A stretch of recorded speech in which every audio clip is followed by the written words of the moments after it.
Well, thank you, everybody. Katie, I appreciate the invitation. Scott, it's great to see you again. Different industry, but it's great to be here.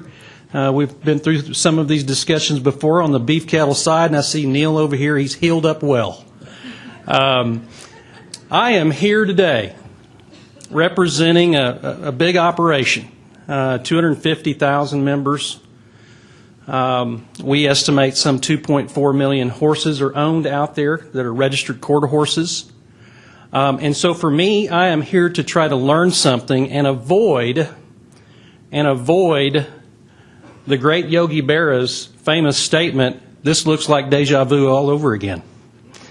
Because we've been through this pathway before, and what we do understand and we know about working class Americans that are grateful and thankful for their freedoms and that get up every morning early and go late during the day and use their disposable income to enjoy this wonderful equine industry. What we do know about them is that the words compulsory, mandated, regulation don't sit real well with them. In fact, they're allergic to those. And so what I'm here today is to work with my compadres with the other breed associations, with the technology firms, to begin to understand how we can reposition the value proposition of microchipping, of a uniform system for animal ID, which is squarely in a breed association's wheelhouse.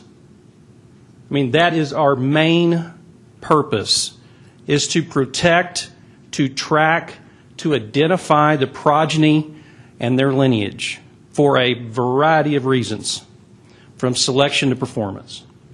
And so I'm here to try to learn something about how we take back to our membership convention, our 77th year.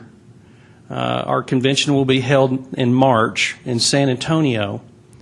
And the big topic of discussion that will be in an open forum, that will reach the stud book committee, that will hopefully reach the show and competition committee, is to unveil some of the value proposition in using electronic identification. We've already heard great speakers this morning. Mary, wonderful job. Doc, and Doc over there, you know, we fought the battle on regulation. But I think we have to spin it in a different way. And I reflect back on, and I've been doing some studying in other industries, of course, about how did they integrate RFID into their technology platforms, radio frequency identification.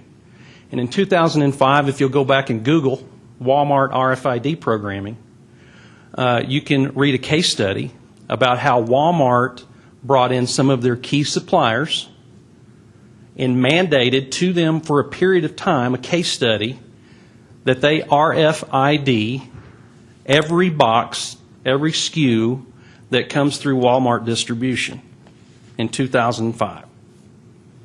And did you know that they fought tooth and nail, those vendors that wanted to sell to Walmart, global vendors that flew to Bentonville, Arkansas to do business with the largest retailer in the world, fought it tooth and nail.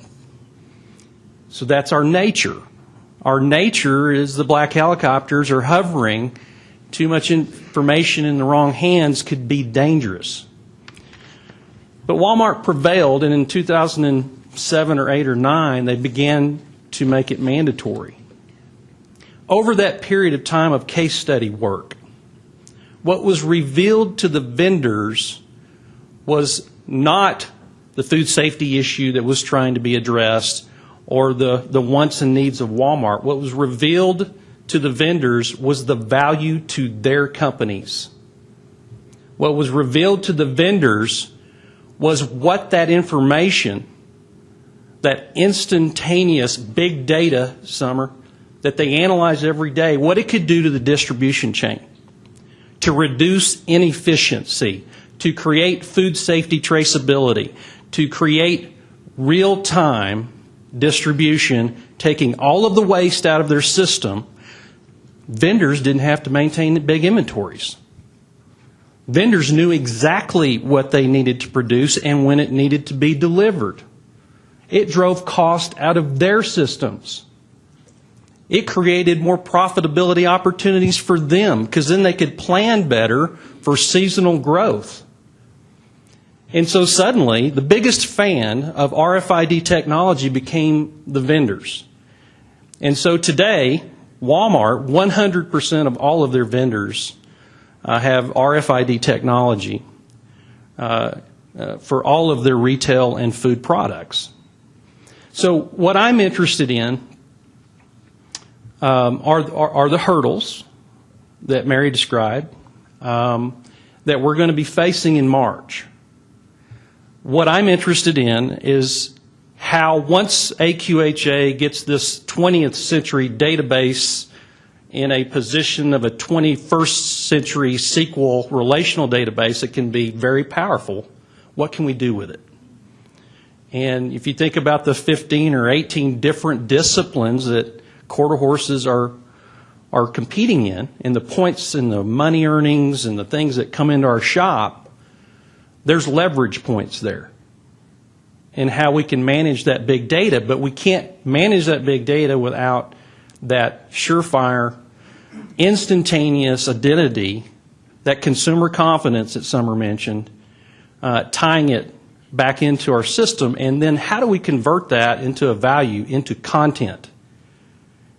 Because we all like to see our name written in the newspaper, or written in an article on a website, or in a league standings, whether it's our local bowling league, or whether it's where we stand in terms of year-end earnings and rankings, whether I'm a barrel racer in the cutting horse industry, a reiner, or in our racing industry.